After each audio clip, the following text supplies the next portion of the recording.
옆에 계시는 분과 사랑의 인사 나누시겠습니다.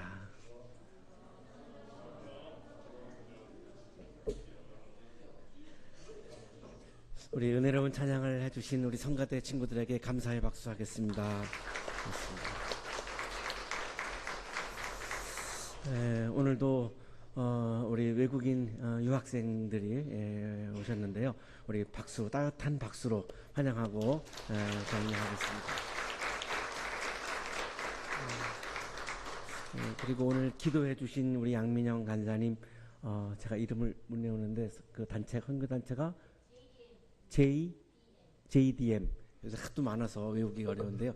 JDM 헌금 단체 간사님이신데 오늘 기도해 주셨습니다. 우리 감사의 박수 하겠습니다.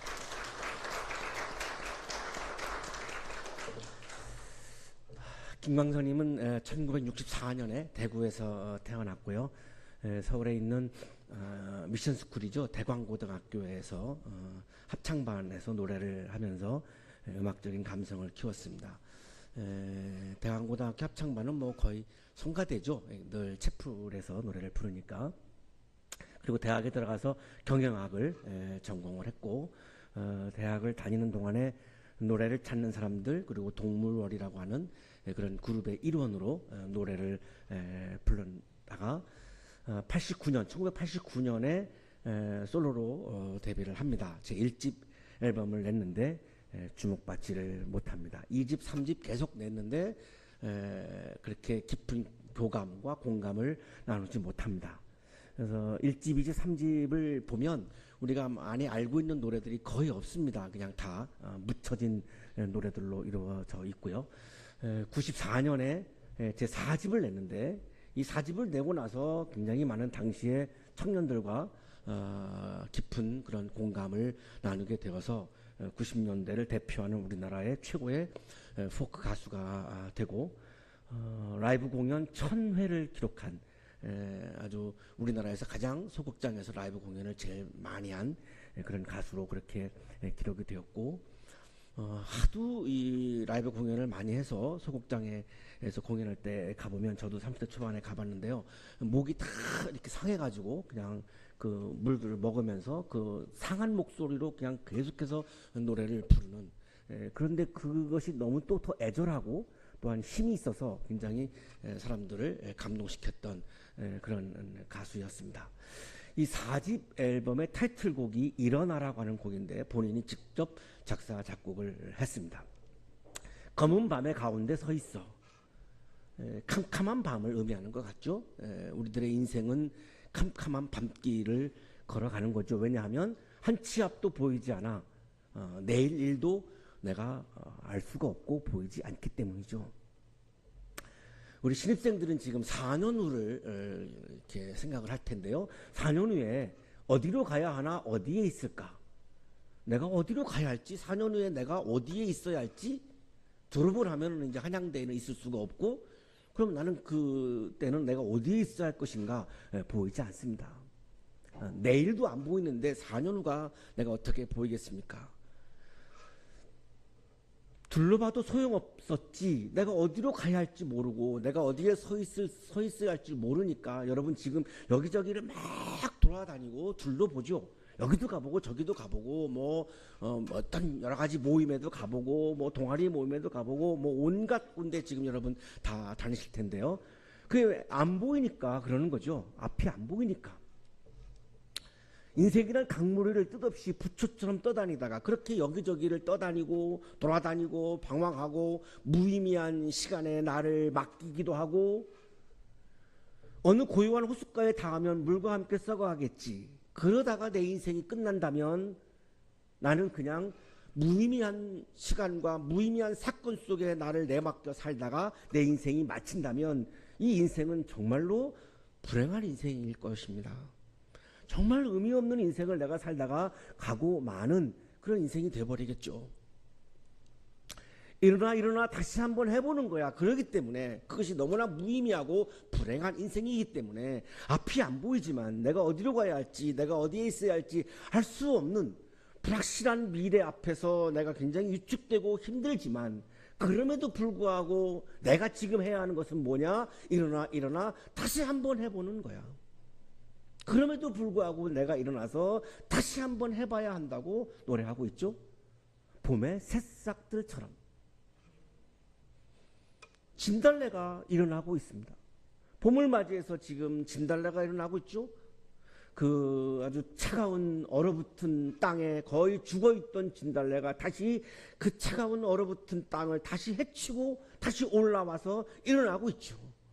다시 한번 꽃을 피우려고 다시 일어나고 있죠. 그 봄의 새싹들처럼 나는 오늘 다시 일어나서 내가 다시 한번 해봐야 하는 것이 나에게 의미 있는 인생이다라고 이렇게 노래를 하고 있습니다. 끝이 없는 날들 속에 우리 인생은 끝이 없죠. 여러분 공부해보면 끝이 없죠. 여러분 수능 준비할 때 끝이 없죠. 일주일만 더 있었으면 참 좋겠다고 하는 마음으로 수능 시험장에 갔죠. 왜? 공부가 끝이 없죠. 우리 교수님들은 뭐 세계적인 학자이신데 그래도 교수님들에게도 연구는 끝이 없으실 겁니다. 끊임없이 연구하고 또 연구할 수밖에 없어요. 왜? 끝이 없거든요. 우리 여기 성가대 하는 친구들은 좋은 소리, 좋은 발성을 찾으려고 확 부단히 막 노력을 하죠. 우리 옛날에 판소리 하시는 분들은 뭐 득음이라고 그랬나요?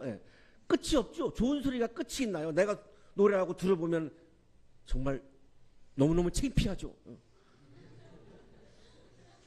그래서 또 자꾸 또 도전하게 됩니다. 내가 내 소리를 들어보면 정말 이걸 막 창피합니다. 1년 전에 소리를 들어보면 더 창피하고요. 그죠? 근데 좋은 소리 내가지고 우리 학교에 왔잖아요. 예. 근데 4년 동안 열심히 찾지만 또 역시 마찬가지입니다. 끝이 없는 거죠. 우리 인생은 끝이 없습니다. 그래서 끝이 없는 길을 가니까 나와 너는 지쳐가고 지칠 수밖에 없어요. 여러분 벌써 지치고 있죠. 여기저기 막 한 달도 안 됐는데 여기저기 돌아다니면서 여기저기 휩쓸리고 막 돌아다니면서 벌써 지쳐 있어요. 또 다른 행동으로 또 다른 말과 또 다른 말들로 또 다른 행동으로 또 다른 말들로 나만을 위한 행동과 나만을 위한 말로 스스로를 안심시키지. 이런 지치는 상황에서 나만을 위한 말을 하고 나만을 위한 행동을 하면서 내가 나를 안심시키려고 해보지만 그러면 그럴수록 또 고립 속에서 불안감은 더 커질 수밖에 없죠. 인정함이 많을수록 익숙한 것이 많으면 많을수록 여러분 벌써 첫날 성가대 할 때 얼마나 설레었어요? 지금 벌써 익숙해지고 있죠. 기계적으로 갈 수밖에 없습니다. 익숙함이 많아질수록 새로움은 점점 더 멀어지고 설레임과 새로움이 자꾸만 없어지죠. 여러분 우리 채플에 첫날 올 때 야 한양대에 채플이 있어? 얼마나 설레면서 왔어요? 지금 3번째 오니까 벌써 설레임이 없어지기 시작해요. 그저 왔다 갔다 시계추와 같이 시계추가 왔다 갔다 하는 것처럼 그냥 왔다 갔다 하죠. 여러분 첫날 입학식 날 얼마나 설레면서 왔어요. 벌써 그냥 아침에 일어나서 학교 올 때 시계추처럼 그냥 왔다 갔다 하게 되죠. 설레임도 없고 새로움도 없고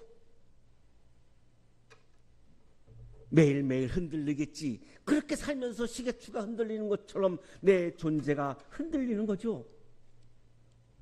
그럼에도 불구하고 일어나 그렇게 살 수는 없잖아요. 그렇게 내가 인생을 끝낼 수는 없잖아요. 그래서 일어나 다시 한번 해보는 거야. 새로움을 향해서 설레임을 향해서 내가 다시 한번 해보는 거야.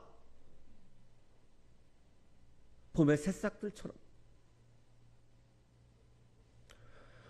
공부가 안 돼도 일어나서 다시 한번 해보는 거고 연애가 안 돼도 일어나서 다시 한번 해보고 끝까지 내가 해봐야죠. 그냥 중간에 포기하면 내 인생은 너무나 의미가 없죠. 불행한 인생으로 끝나버리죠. 비르케고라고 하는 철학자는 1813년에 덴마크의 코펜하겐에서 태어났는데요. 7남매 중 막내로 태어났습니다.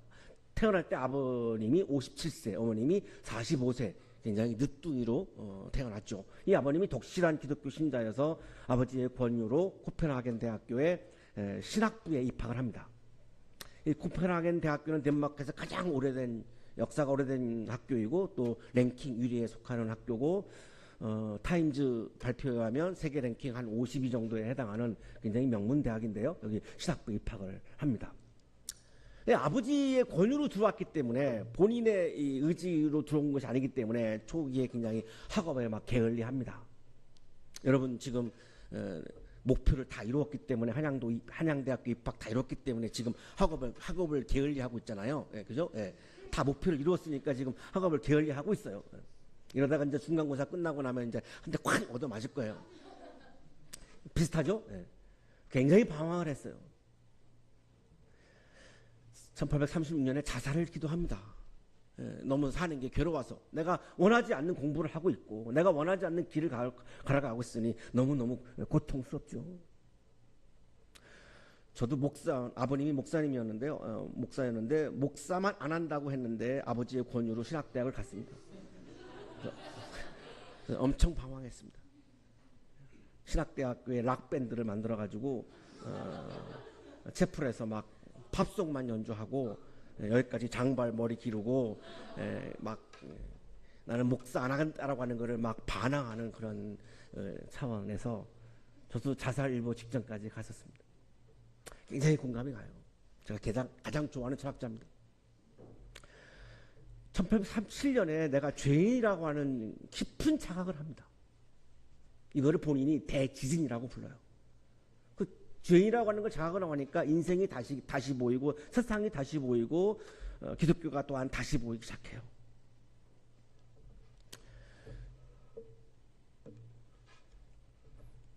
모교에서 석사학위 받고 박사학위 받습니다. 그리고 나서 연애를 했는데 헤어집니다. 굉장히 그것이 가슴 아팠다고 그러는데요.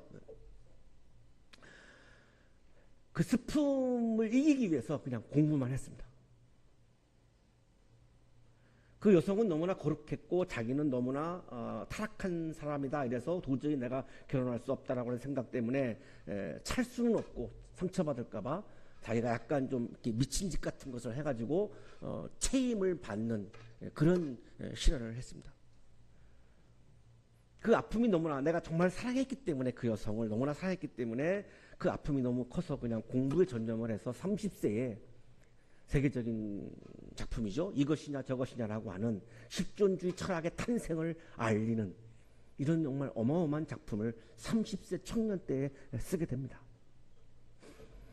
키르케고르는 평생 직업을 갖지 않았습니다. 오로지 42세에 죽는데요. 오로지 10년 동안 그냥 책만 썼습니다. 뭘 먹고 살았는지 그게 굉장히 저도 궁금합니다. 공포와 전율, 반복, 불안의 개념, 죽음에 이르는 이 죽음에 이르는 병이 마지막 작품입니다. 어마어마한 작품들을 10년 동안 정말 써내려갔습니다. 이거를 보니까 여러분 실현당하는 것이 꼭 나쁜 것만은 아니구나 이런 생각이 들어요. 여러분 실현당하신 분 계시면 이것 때문에 나에게 굉장히 좋은 작품이 나올 수 있겠구나. 굉장히 열심히 내가 공부할 수 있겠구나. 이런 생각이 많이 드는데요. 마지막 작품은 굉장히 농익은 거죠. 내가 죽기 전이라고 하는 것은 굉장히 깊은 사유를 하고 있다라고 볼 수밖에 없는데요. 마지막 정말로 연구를 거듭해서 마지막 작품이 죽음에 이르는 병이에요. 42살에 일찍 죽었는데 그 당시 덴마크 국교회가 굉장히 타락했고 세속주의에 물들었고 돈을 지향했고 그거와 굉장히 치열하게 싸웠습니다. 학자의 양심을 가지고 신학과 철학을 연구한 연구자로서 굉장히 치열하게 싸웠습니다. 그래서 고요로부터 어마어마한 공격을 받았죠. 사망의 원인 중에 이게 하나 들어갑니다. 너무나 거기에서 스트레스를 많이 받아서 결국은 42살에 일찍 세상을 떠났다고. 이 마지막 작품 죽음에 이르는 병 제1부에서 키르케고르는 죽음에 이르는 병은 절망이다 라고 얘기합니다. 내가 포기하는 것, 힘들다고 내가 주저앉는 것, 포기하는 것, 절망하는 것, 이것들이 죽음에 이르는 병이다라고 얘기하는데 연약한 절망, 반항의 절망을 두 가지로 나누는데요. 혹시 다음 기회에 다시 좀 기회가 있으면 말씀을 드리겠습니다. 2부에 가서 절망은 죄다라고 얘기합니다. 인용하겠습니다. 죄란 하나님 앞에서 또는 하나님에 대한 관념을 갖고서도 절망하여 자기 자신이라고 하지 않는 것 혹은 절망하여 자기 자신이라고 하는 것이다. 절망이 왜 죄일까요? 내가 절망하는 것은 내 인생은 다 나에게 달려있다라고 믿기 때문이죠. 내 인생은 내 마음대로 될 수 있다라고 믿기 때문이죠. 그 이야기는 하나님이 내 삶을 개입하셔서 하나님이 이루어 가시는 부분, 하나님께서 하시는 부분이 없다라고 믿는 거죠. 하나님의 존재를 인정하지 않는 것입니다. 내가 할 수 없다고 해서 끝났다라고 생각한다면 그럼 하나님은 아무것도 하시지 않는 분이라고 하는 것이 돼버리죠. 내가 할 수 없기 때문에 절망한다는 말은 하나님의 존재와 하나님의 역사를 인정하지 않는 거기 때문에 그것을 키르케고르는, 그래서 그거를 절망은 죄다라고 얘기하는 겁니다. 내가 할 수 없다고 해서 끝난 건가요? 그러면 하나님도 못 하시나요? 하나님이 하시는 부분이 있는데 그거를 바라보고 그거를 인정하는 것이 신앙인데 그거를 인정하지 않는 거는 죄다라고 얘기하는 거죠. 이게 반항의 절망입니다. 내가 다 할 수 있다고 생각하는 거. 내 인생이 내 마음대로 되나요? 안 됩니다. 내 인생이 내 마음대로 안 됩니다.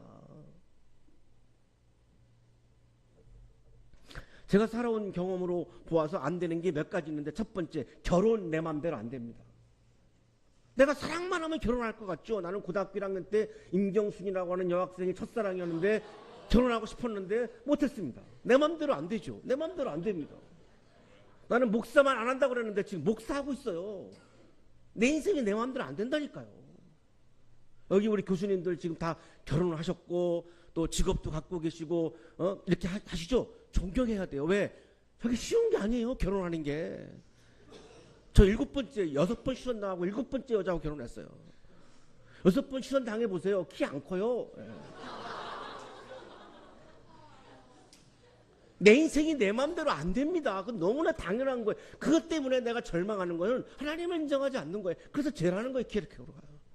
내 마음대로 안 된다고 내가 능력이 없어서 내가 부족해서, 아니요. 인생 자체가 내 마음대로 안 됩니다. 왜? 하나님이 개입하는 부분이 있기 때문에 내 마음대로 안 되는 거지. 내가 못나서 내 마음대로 안 되는 게 아니니까 그게 절망할 거리가 아니라는 거예요. 키르케고르는.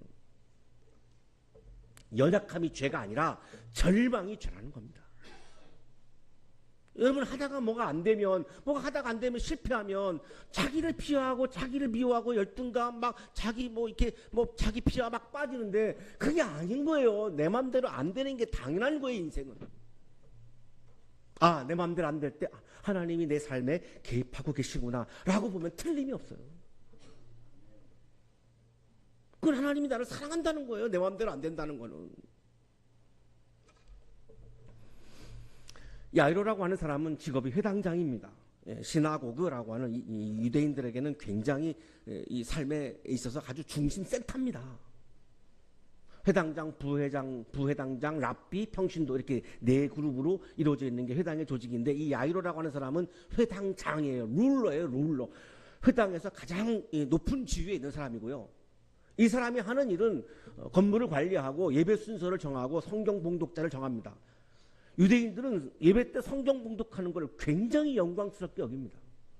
그래서 이거 누가 읽느냐가 굉장히 초미의 관심사인데 이거를 결정할 권한이 회당장애가 있어요. 굉장한 높은 사람이죠. 근데 이 사람의 예수님 앞에 엎드려요. 이렇게 높은 사람이 예수님 발 앞에 엎드려요. 그리고 자기 집에 가자고 간청을 해요. 왜?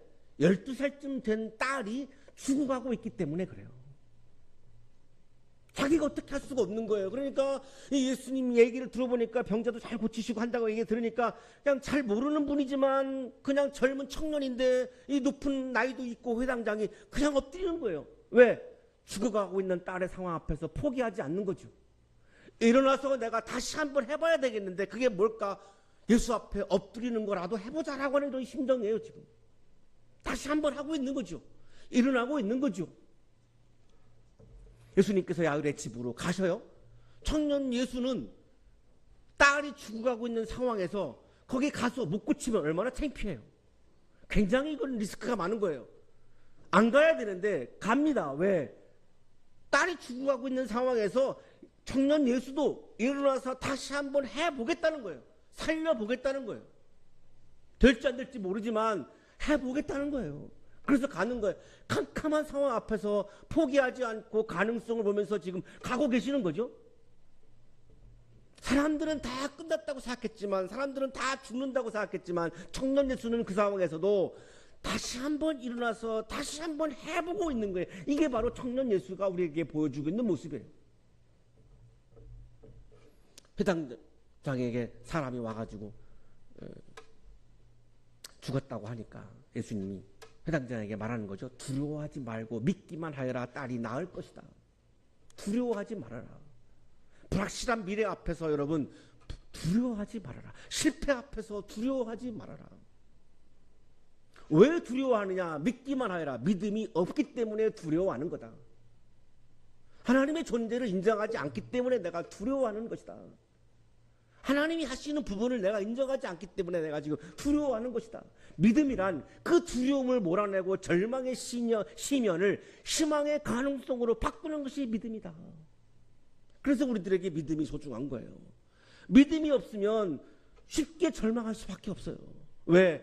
실패투성이고요. 좌절투성이고요. 연약하니까요. 나라는 존재가 연약하니까 실패투성이거든요. 절망할 수밖에 없지요. 믿음이 없으면 이거를 이겨낼 방법이 없는 거죠. 야이로의 집에 도착을 했습니다. 사람들이 다 울고 있어요. 통곡하고 있어요. 뭐죠? 장례식을 하고 있는 거예요. 장례식을 하고 있는 상황에서 예수님이 말씀하시는 거죠. 울지 말아라. 아이가 죽은 것이 아니라 자고 있다. 사람들은 다 죽음으로 보고 있는데 예수님은 그거를 잠으로 휴식으로 보고 있어요. 왜죠? 인간의 차원에서는 다 죽었지만 하나님의 차원에서는 그것을 다시 살릴 수 있다라고 본 거고, 하나님은 이 아이에게 지금 휴식과 잠을 주고 있다라고 본 거죠. 인간의 차원과 하나님의 차원이 너무나 다르다라고 하는 거죠. 이 우리와 다른 하나님의 차원을 보는 게 바로 믿음이라는 겁니다. 그 믿음이 두려움을 이겨낸다라고 지금 예수님 말씀하시는 거죠.